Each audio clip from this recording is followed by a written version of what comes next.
next topic is factoring versus forfeiting. Let's see what are the differences there under factoring and the forfeiting.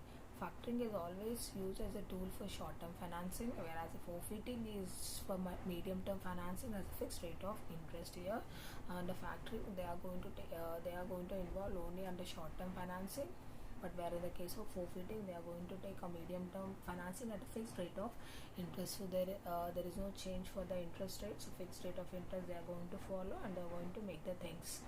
And the next one, is factoring is generally employed to finance both the domestic and export business, but for forfeiting is inversely employed in export business only. So factoring it is going to employ to finance both the domestic country and the export businesses, but for the where in the case of forfeiting it is only employed in the export business only. Domestic and other things are not going to take care under forfeiting. Only the export business is going to takes place in the forfeiting. And the next one is the central theme of factoring is the purchase of invoice, whereas in the case of forfeiting they are going to take the export bill. So here you can find the difference, that where in the case of factoring they are going to purchase the invoices, here under forfeiting they are going to purchase the export bill. So these two things are there under this point.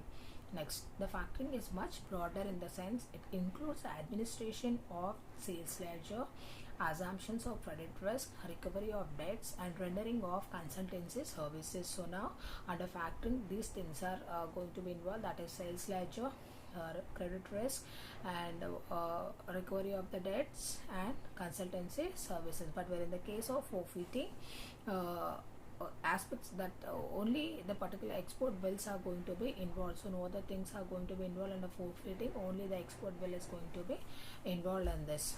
Under factoring, the client able to get only 80% of the total invoice as a credit facility.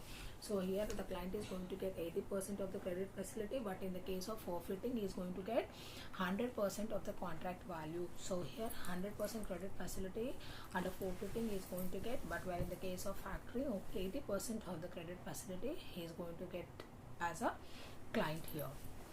Next, under factoring the forfeiting is done without resources to the client, whereas it may not be so under factoring. So here without the resource of this client you can do the things in a proper way under forfeiting, but where in the case of factoring without the involvement of the client or without the resources of the client he cannot do anything. So always he has to approach the client and he has to take the information from the client, then only can able to do the things in a factoring.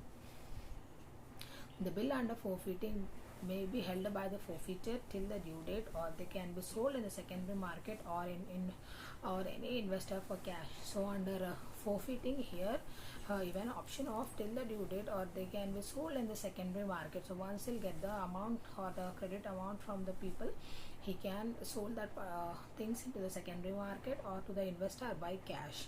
But where in the case of factoring it will not be possible. They cannot sold in the secondary market, they cannot give it to the investor for the cash, but it will be possible only in the case of forfeiting. Forfeiting is a specific one in the sense that it is based on a single export bill arising out of an individual transaction. So here based upon the individual transactions only they are going to make the things done, but where in the case of factoring all the things will be involved, that is bulk finance, that is whole turnover will be included in this.